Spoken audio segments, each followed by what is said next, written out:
कहूं कि भोजन करते वक्त राम राम तो दो राम राम जपेंगे तो भोजन से ध्यान हटेगा, भोजन पर ध्यान लाएंगे तो राम राम का ध्यान टूटेगा।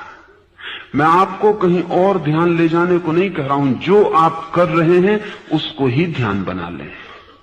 इससे आपके किसी काम में बाधा नहीं पड़ेगी बल्कि सहयोग बनेगा, क्योंकि जितने ध्यानपूर्वक काम किया जाए उतना कुशल हो जाता है। काम की कुशलता ध्यान पर निर्भर है। अगर आप अपने दफ्तर में ध्यानपूर्वक कर रहे हैं, जो भी कर रहे हैं, तो आपकी कुशलता बढ़ेगी, क्षमता बढ़ेगी, काम की मात्रा बढ़ेगी और आप थकेंगे नहीं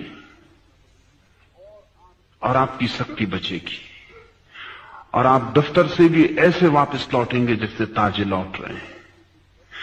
क्योंकि जब शरीर कुछ और करता है, मन कुछ और करता है, तो दोनों के बीच तनाव पैदा होता है। वही तनाव थकान है। आप होते हैं दफ्तर में, मन होता है सिनेमा गृह में, आप होते हैं सिनेमा में, मन होता है घर पर। तो मन और शरीर के बीच जो फासला है वो तनाव ही आपको थकाता है और तोड़ता है। जब आप जहां होते हैं वही मन होता है। इसलिए आप देखें, जब आप कोई खेल खेल रहे होते हैं तो आप ताजे होकर लौटते हैं। खेल में शक्ति लगती है, लेकिन खेल के बाद आप ताजे होकर लौटते हैं। बड़ी उल्टी बात मालूम पड़ती। आप बैडमिंटन खेल रहे हैं कि आप कबड्डी खेल रहे हैं या कुछ भी, या बच्चों के साथ बगीचे में दौड़ रहे हैं, शक्ति व्यय हो रही है, लेकिन इस दौड़ने के बाद आप ताजे होते हैं। और यही काम अगर आपको करना पड़े तो आप थकते हैं। काम और खेल में एक ही फर्क है, खेल में पूरा ध्यान वही मौजूद होता है, काम में पूरा मौजूद नहीं होता। इसलिए अगर आप किसी को नौकरी पर रख लें खेलने के लिए, तो वो खेलने के बाद थक के जाएगा, क्योंकि वो फिर खेल नहीं है, काम है। और जो होशियार हैं वे अपने काम को भी खेल बना लेते हैं। खेल का मतलब यह है कि आप जो भी कर रहे हैं, इतने ध्यान, इतनी तल्लीनता, इतने आनंद से डूब के कर रहे हैं कि उस करने के बाहर कोई संसार नहीं बचा है। आप इस करने के बाहर ज्यादा ताजे, सशक्त लौटेंगे और कुशलता बढ़ जाएगी। जो भी हम ध्यान से करते हैं उसकी कुशलता बढ़ जाती। लेकिन अनेक लोग ध्यान का मतलब समझते हैं जोर जबरदस्ती से की गई एकाग्रता, तो आप थक जाएंगे। अगर आप जबरदस्ती अपने को खींच के किसी काम पर मन को लगाते हैं तो आप थक जाएंगे। तब तो ये ध्यान भी एक काम हो गया। जो भी जबरदस्ती किया जाता है वो काम हो जाता है। ध्यान को भी आनंद समझें, इसको भी बेचैनी मत बनाएं। ये आपके सिर पे एक बोझ ना हो जाए कि मुझे ध्यान पूर्वक ही काम करना है। इसको चेष्टा और प्रयत्न का बोझ न दें, हल्के हल्के इसे विकसित होने दें, इसको सहारा दें। जब भी ख्याल आ जाए तो होश पूर्वक करें, भूल जाए तो चिंता ना लें। जब ख्याल आ जाए फिर होश पूर्वक करने लगे। अगर आपने तय किया कि अब मैं काम अपना होश पूर्वक करूंगा, तो आप कर पाएंगे आज ही ऐसा नहीं है, वर्षों लग जाएंगे। क्षण भर भी होश रखना मुश्किल है। तय करेंगे कि होश पूर्वक चलूंगा, 2 कदम नहीं उठा पाएंगे और होश कहीं और चला जाएगा, कदम कहीं और चलने लगेंगे।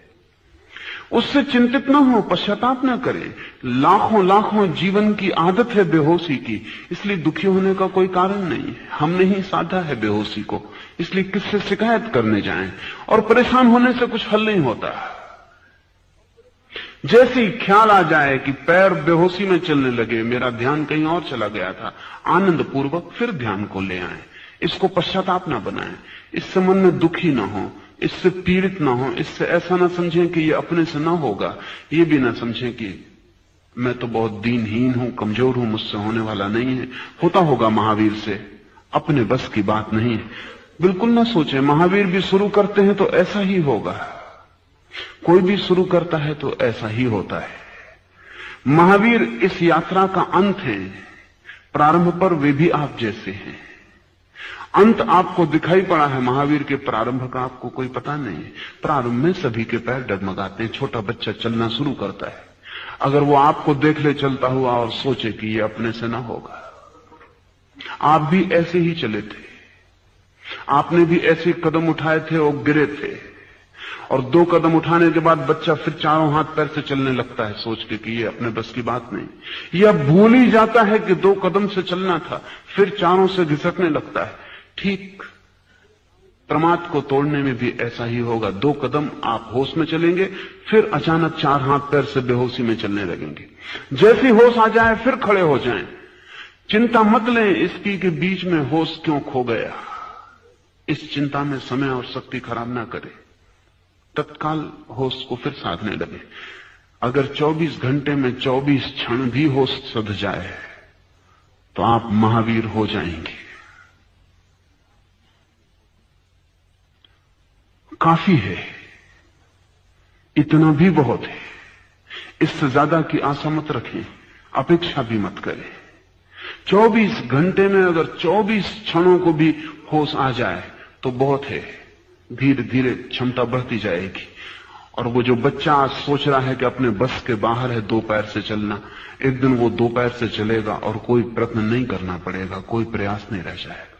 तो ये ध्यान रख लें, ध्यान को काम नहीं बना लेना है। नहीं तो बहुत से धार्मिक लोग ध्यान को ऐसा काम बना लेते हैं कि उनके सिर पे पत्थर रखा है, उसकी वजह से उनका क्रोध बढ़ जाता है, क्योंकि जिससे भी बाधा पड़ जाती है उस पर वो क्रोधी हो जाते हैं। जो काम में उनका ध्यान नहीं टिकता वो उस काम को छोड़ के भागना चाहते हैं। जिनके कारण असुविधा होती है उनका त्याग करना चाहते हैं। ये सब क्रोध है, इस क्रोध से कोई हल नहीं होगा। साधक को चाहिए धैर्य, और तब दुकान भी जंगल जैसी सहयोगी हो जाती है। साधक को चाहिए अनंत प्रतीक्षा, और तब घर भी किसी भी आश्रम से महत्वपूर्ण हो जाता है। निर्भर करता है आपके भीतर के धैर्य, प्रतीक्षा और सतत सहज प्रयास पर।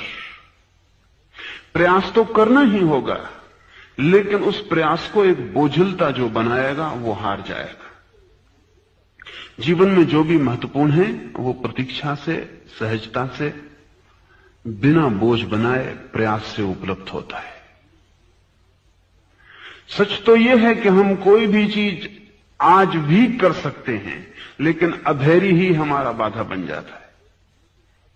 उससे उदासी आती है, निराशा आती है, हताशा पकड़ती है, और आदमी सोचता है नहीं ये अपने से ना हो सकेगा। ये जो बार बार हताशा पकड़ती है ये अहंकार का लक्षण है। आप अपने से बहुत अपेक्षा कर लेते हैं पहले ही, फिर उतनी पूरी नहीं होती। वो अपेक्षा आपका अहंकार है। एक क्षण भी हो सधता है तो बहुत है। एक क्षण जो सधता है कल 2 क्षण भी सध जाएगा। और ध्यान रहे, एक क्षण से ज्यादा तो आदमी के हाथ में कभी होता नहीं। 2 क्षण तो किसी को इकट्ठे मिलते नहीं, इसलिए 2 क्षण की चिंता भी क्या। जब भी आपके हाथ में समय आता है एक ही क्षण आता है। अगर आप एक क्षण में होश साध सकते हैं तो समस्त जीवन में होश सध सकता है। इसका बीज आपके पास एक ही क्षण तो मिलता है हमेशा, और एक क्षण का होश साधने की क्षमता आप में है। आदमी एक कदम चलता है एक बार में, कोई मीलों की छलांग नहीं लगाता, और एक एक कदम चल के आदमी हजारों मील चल लेता है। जो आदमी अपने पैर को देखेगा और देखेगा एक कदम चलता हूं, 1 फीट पूरा नहीं हो पाता, 1000 मील कहां पार होने वाले हैं, यहीं बैठ जाएगा। फिर कुछ भी अड़चन नहीं है। इतना चल लेता हूं तो 1000 मील भी चल लूंगा, 10,000 मील भी चल लूंगा। लाओ त्से ने कहा है, पहले कदम को उठाने में जो समर्थ हो गया, अंतिम बहुत दूर नहीं है, कितना ही दूर हो। जिसने पहला उठा लिया वो अंतिम भी उठा लेगा। पहले में ही अड़चन है, अंतिम में अड़चन नहीं है। जो पहले पर ही थक के बैठ गया, निश्चित ही वो अंतिम नहीं उठा पाता है। पहला कदम आधी यात्रा है, चाहे यात्रा कितनी ही बड़ी क्यों ना हो।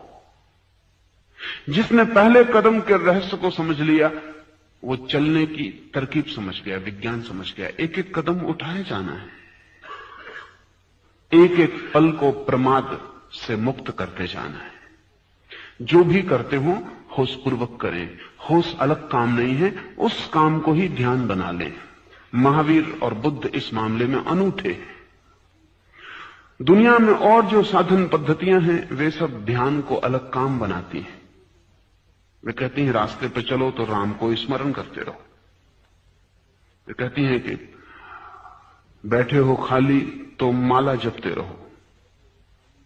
कोई भी पल ऐसा ना जाए जो प्रभु स्मरण से खाली हो। इसका मतलब हुआ कि जिंदगी का काम एक तरफ चलता रहेगा और भीतर एक नए काम की धारा शुरू करनी पड़ेगी। महावीर और बुद्ध इस मामले में बहुत भिन्न हैं। वो कहते हैं ये दो भेद करने से तनाव पैदा होगा, अड़चन होगी। मेरे पास एक सैनिक को लाया गया था, फिर धीरे धीरे रास्ते पे चलते वक्त उसे भ्रम पैदा होने लगे। कार का हॉर्न बज रहा है, उसे सुनाई ना पड़े क्योंकि वहां भीतर मंत्र चल रहा है। वो इतना एकाग्र होकर मंत्र सुनने लगा कि कार का हॉर्न कैसे सुनाई पड़े। उसकी मिलिट्री में उसका कैप्टन आज्ञा दे रहा है बाएं घूम जाओ, वो खड़ा ही रहे। उस भीतर तो वो कुछ और कर रहा है। उसने कहा अब तो कोई उपाय नहीं है, अब तो मैं ना भी जपूं राम राम, भीतर का मंत्र ना भी जपूं तो भी चलता रहता है। मैं अगर उसे छोड़ भी दूं तो मेरा मामला नहीं है। अब उसने मुझे पकड़ लिया, मैं खाली भी बैठ जाऊं तो कोई फर्क नहीं पड़ता, मंत्र चलता है। इस तरह की कोई भी साधना पद्धति जीवन में उपद्रव पैदा कर सकती है, क्योंकि जीवन की एक धारा है और एक नई धारा आप पैदा कर लेते हैं। जीवन ही काफी बोझिल है और एक नई धारा तनाव पैदा करेगी, और अगर इन दोनों धाराओं में विरोध है तो आप अड़चन में पड़ जाएंगे। महावीर और बुद्ध अलग धारा पैदा करने के पक्ष में नहीं है। वो कहते हैं जीवन की जो धारा है इसी धारा पर ध्यान को लगाओ, इसमें भेद मत पैदा करो, द्वैत पैदा मत करो। ध्यान ही चाहिए ना, तो राम राम पर ध्यान रखते हो, क्या सवाल हुआ? श्वास चलती इसी पर ध्यान रख लो। ध्यान ही बढ़ाना है तो एक मंत्र पर ध्यान बढ़ाते हो। पैर चल रहे हैं ये भी मंत्र है, इसी पर ध्यान को कर लो। भीतर कुछ गुनगुनाओगे उस पर ध्यान करना है। बाजार पूरा गुनगुना रहा है, चारों तरफ शोरगुल हो रहा है, इसी पर ध्यान कर लो। ध्यान को अलग क्रिया मत बनाओ, विपरीत क्रिया मत बनाओ। जो चल रहा है मौजूद है उसको ही ध्यान का ऑब्जेक्ट, उसको ही ध्यान का विषय बना लो। और तब इस अर्थों में महावीर की पद्धति जीवन विरोधी नहीं है और जीवन में कोई अड़चन खड़ी नहीं करती। महावीर ने सीधी सी बात कही, चलो तो होश पूर्वक, बैठो तो होश पूर्वक, उठो तो होश पूर्वक, भोजन करो तो होश पूर्वक। जो भी तुम कर रहे हो जीवन की क्षुद्रतम क्रिया, उसको भी होश पूर्वक किए चले जाओ। क्रिया में बाधा ना पड़ेगी, क्रिया में कुशलता बढ़ेगी और होश भी साथ साथ विकसित होता चला जाएगा। एक दिन तुम पाओगे सारा जीवन होश का एक दीप स्तंभ बन गया, तुम्हारे भीतर सब होशपूर्ण हो गया।